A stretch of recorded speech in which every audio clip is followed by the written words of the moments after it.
您就跟我们回城里住吧，一个人在这里，我们实在不放心。儿子志强握着我的手，眼神里满是担忧。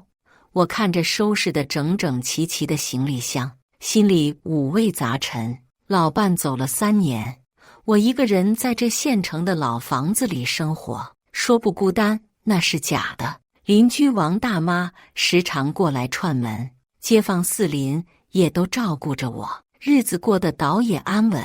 志强，我在这里住得挺好的，你们工作忙，别为我操心。我嘴上这么说，心里却暖洋洋的。爸，您这是什么话？孝顺父母是应该的。志强的声音有些哽咽。妈走了这么久，我总觉得亏欠您太多。最终，在儿子的再三坚持下，我还是收拾了简单的行李，带上老伴的遗照和存折，跟着志强进了城。邻居们都羡慕地说我有福气，儿子这么孝顺。可是谁能想到，仅仅1个星期后，我就灰溜溜地回到了这个老房子。更让我没想到的是，刚进门，电话就响个不停，所有人都在问同一个问题。大家好，开始今天的分享之前，希望你能给人间烟火点个订阅，我将会分享更多优质的内容。那天早上，志强开着他那辆黑色轿车来接我，我最后看了一眼住了30多年的老房子，锁好门，跟着儿子离开了。一路上，志强话不多，偶尔指着窗外说说路上的变化。爸，这条路修得比以前宽多了，以后你想回来看看也方便。我点点头，心里琢磨着城里的生活会是什么样子。志强在省城工作10几年了，听说买了房子，娶了媳妇，还有个8岁的孙女小雨。我这个当爷爷的，说起来挺惭愧，见孙女的次数屈指可数。车子在一个小区门口停下，志强指着一栋高楼说：“爸，这就是我们家，12楼。”我仰头看着那栋楼，心里有些发怵。在县城住了一辈子平房，突然要住这么高的楼房，说不紧张是假的。电梯门打开，志强扶着我走进去，我紧张地握着扶手，感受着电梯上升的失重感。爸，您别紧张，很安全的。志强安慰我说。门打开，一个穿着职业装的女人迎了出来，正是我的儿媳张敏。她脸上挂着客气的笑容。爸，您来了，路上辛苦了吧？不辛苦，不辛苦。我忙不迭地回答，同时打量着这个家。房子不大，客厅、厨房、2个卧室，收拾得很整洁，家具都是我没见过的样式，看起来挺新的。客厅里摆着一台大电视，茶几上放着几本杂志。爸，您住这个房间？志强带我到了一个朝南的卧室，床单被套都是新换的，您看看还缺什么？房间里有一张单人床，一个衣柜，一张小桌子，窗户很大，能看到对面的楼房。我放下行李，小心地把老伴的遗照放在桌子上。爸，您先休息一下，我去厨房帮敏敏做饭。志强说完就出去了。我坐在床边，看着窗外陌生的风景，心里有种说不出的感觉。这里确实比县城繁华，楼房林立，车水马龙，但总觉得少了些什么。晚饭时，张敏做了4道菜：红烧肉、炒青菜、蒸蛋，还有一个汤。爸，您尝尝我的手艺。他盛了一碗米饭递给我。敏敏手艺真好，这红烧肉做得香，我夹了1块肉，确实做得不错，家常菜而已。爸，您多吃点。张敏淡淡地说，然后给女儿小雨夹菜。小雨是个活泼的孩子，一边吃饭一边叽叽喳喳地说着学校的事。爷爷，我们班有个同学的爷爷也来城里住，他说城里比农村好多了，是吗？小雨真聪明。我笑着说，心里却有些不是滋味。什么叫城里比农村好多了？我们县城虽然不如省城繁华，但也不是农村啊。志强察觉到了气氛的微妙，赶紧岔开话题：爸，明天我带您到附近转转，熟悉一下环境。吃完饭，我主动要求洗碗，被张敏拦住了。爸，您刚来，先休息，我来洗就行。我回到房间，躺在陌生的床上，听着外面汽车的喇叭声，怎么也睡不着。在县城的时候，晚上安安静静的，偶尔听到几声狗叫，那是我熟悉的声音。第二天一早，我5点就醒了。在县城时，我习惯早起到河边走走，呼吸新鲜空气。我轻手轻脚地走出房间，准备下楼去转转。刚走到客厅，就听到张敏的声音：爸，您这么早就起来了？哦，我习惯早起，想出去走走。我有些不好意思，现在才5点多，小区里还没什么人，您再睡一会儿吧。张敏穿着睡衣，头发有些凌乱，明显也是被我吵醒的。我只好又回到房间，但再也睡不着了。听着墙那边传来的细碎声音，我知道我把全家都吵醒了。早饭是张敏做的白粥配咸菜，还有2个煮鸡蛋。志强匆匆吃了几口就要上班，临走前对我说：爸，您在家好好休息，有什么需要的跟敏敏说。张敏送志强出门后回来对我说：爸，我一会儿也要上班，您在家看看电视，冰箱里有水果，你们忙你们的，别管我。我摆摆手说。张敏走后，偌大的房子里就剩下我一个人。我打开电视，换了好几个台，都是些我看不懂的节目。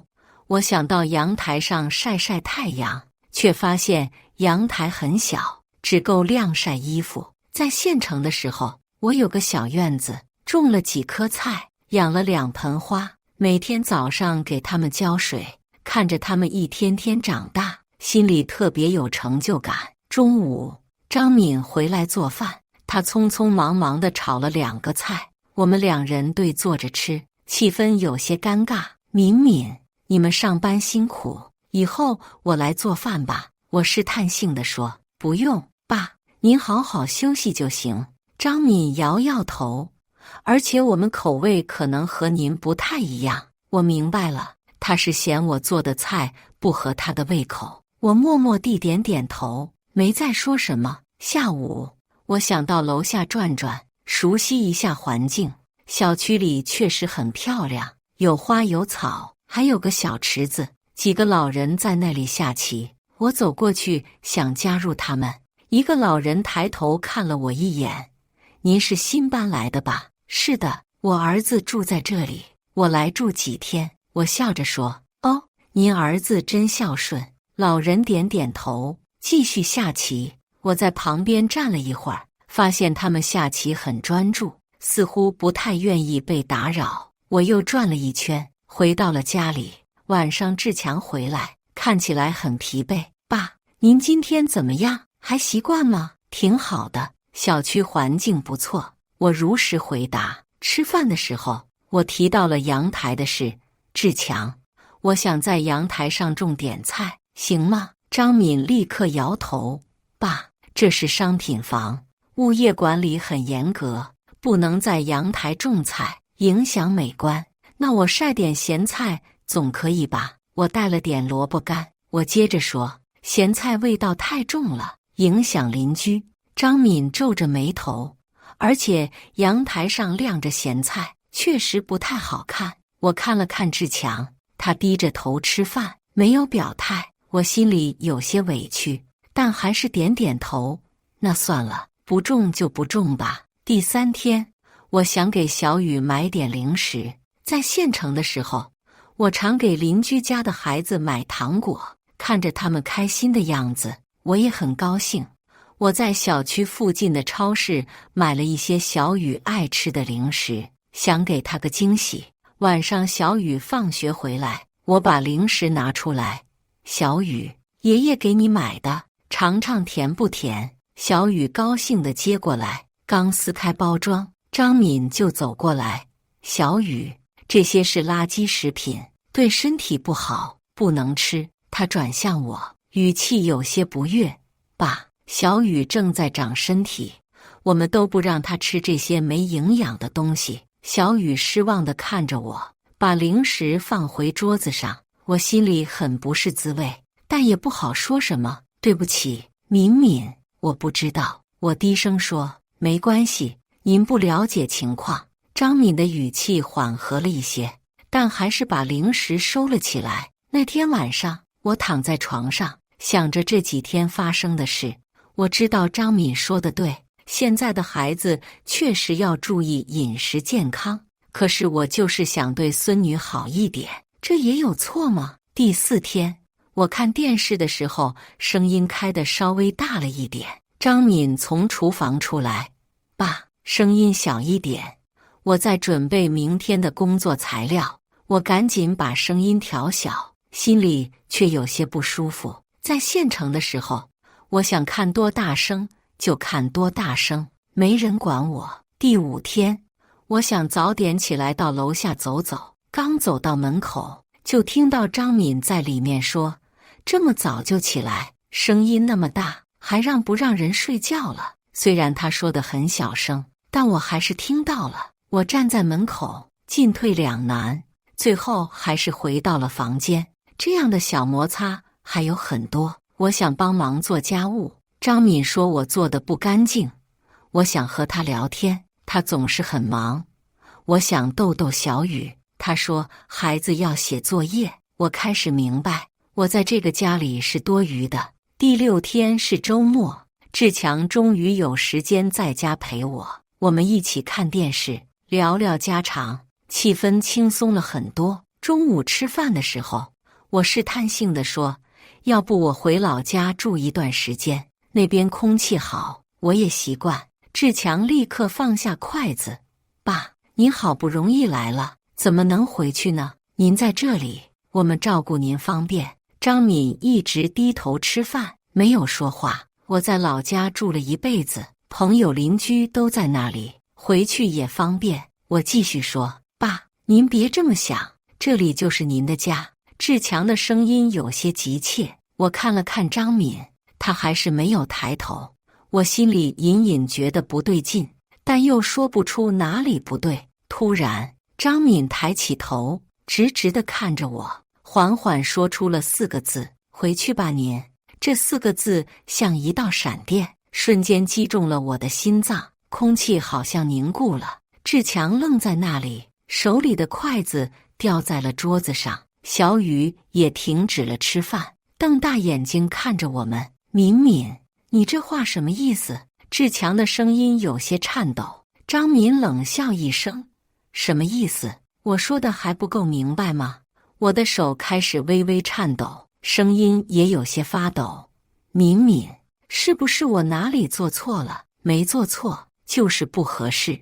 张敏的声音很平静，但每个字都像刀子一样搁在我心上。敏敏，您别这样说话。志强想要缓和气氛，爸是我亲爸，怎么能？是你亲爸没错，但这是我们的家。张敏打断了志强的话，我每天上班已经够累了，回到家还要小心翼翼地伺候一个老人，我图什么？我的脸涨得通红，羞愧和愤怒混合在一起。张敏，我从来没有要求你伺候我，没要求。张敏的声音高了起来，早上5点就起来，走路声音那么大，把全家都吵醒。看电视声音开得震天响，说了还不改，想在阳台种菜晒咸菜，把好好的家弄得像农村一样，给小雨买垃圾食品，也不想想对孩子好不好。每说一条，我的心就往下沉1分。原来他心里对我有这么多不满。志强急了，敏敏，您别这样，爸他刚来，不了解情况，不了解情况。张敏冷笑，都1个星期了，哪里不了解？我看是根本不想了解。我站起身，声音有些哽咽，好，我明白了，我这就收拾东西回去。爸，您别这样。志强也站起来，想要拉住我。敏敏她心情不好，您别往心里去。心情不好。张敏的声音更大了。我心情能好吗？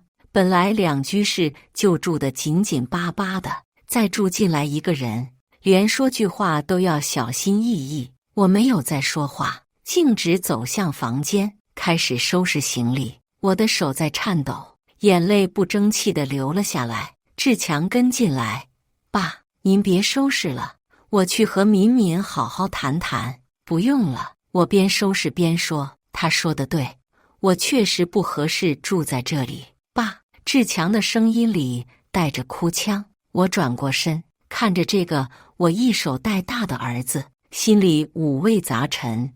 志强，爸不怪你，也不怪敏敏，每个人都有自己的生活方式，强求不来。收拾好行李，我拿上老伴的遗照，最后看了一眼这个曾经让我充满期待的房间。客厅里，张敏已经回到自己房间，志强一个人站在那里，脸上满是痛苦。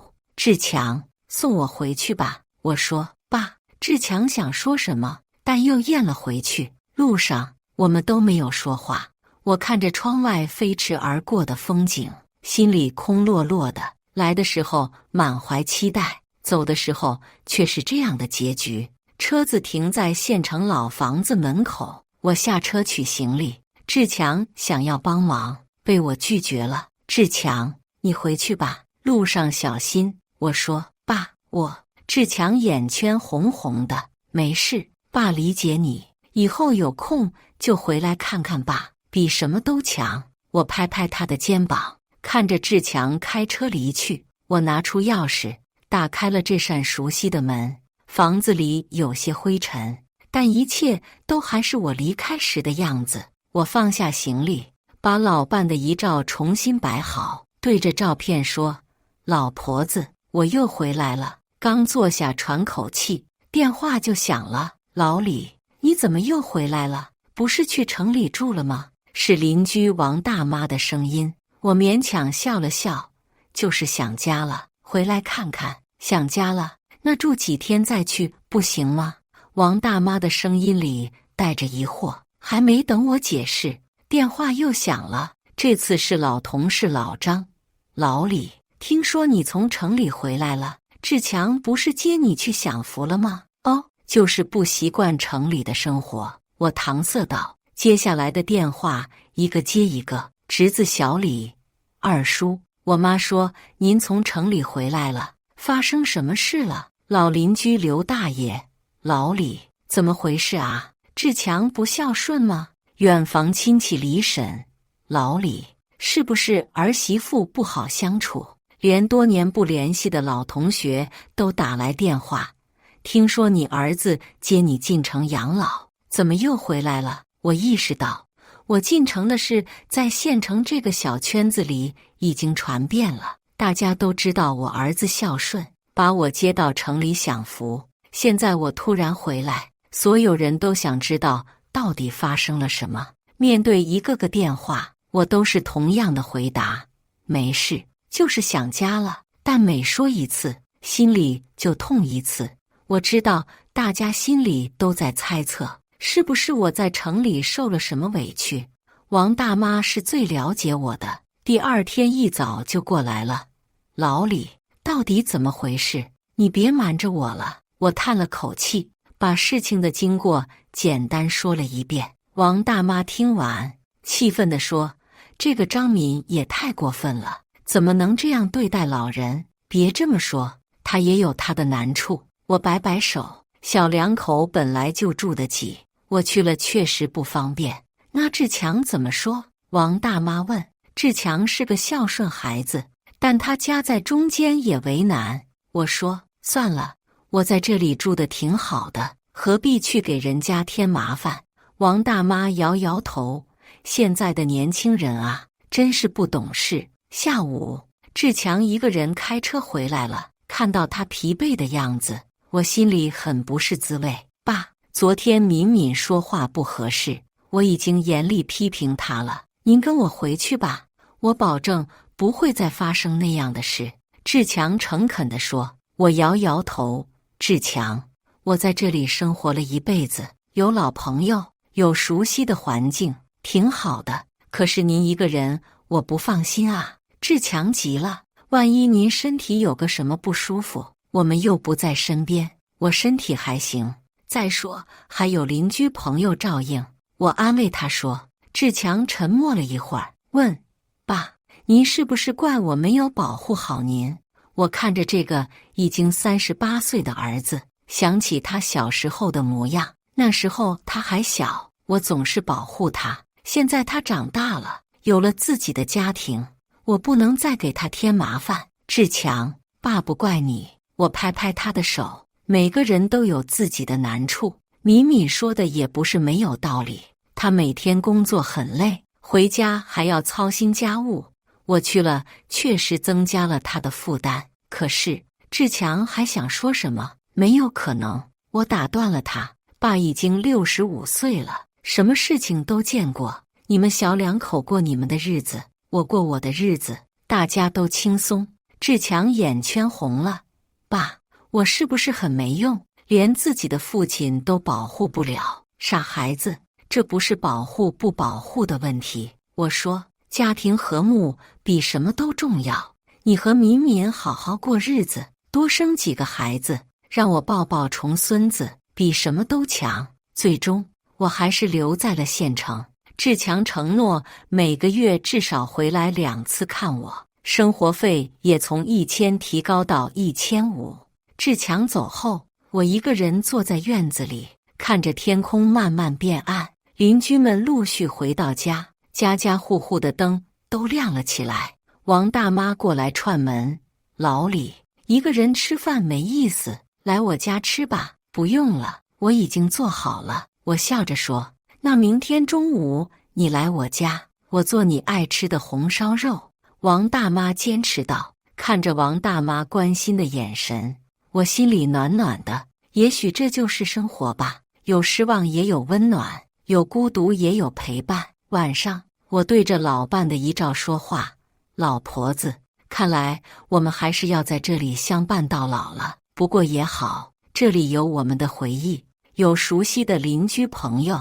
志强虽然不能常来，但他心里有我们，这就够了。照片里的老伴还是那样慈祥地笑着，好像在对我说，只要心里有爱，哪里都是家。第二天，我又恢复了原来的生活节奏。早上5点起床，到河边走走，上午买菜做饭，下午和邻居们聊聊天，晚上看看电视，早早休息。这样的生活虽然平淡，但很安稳。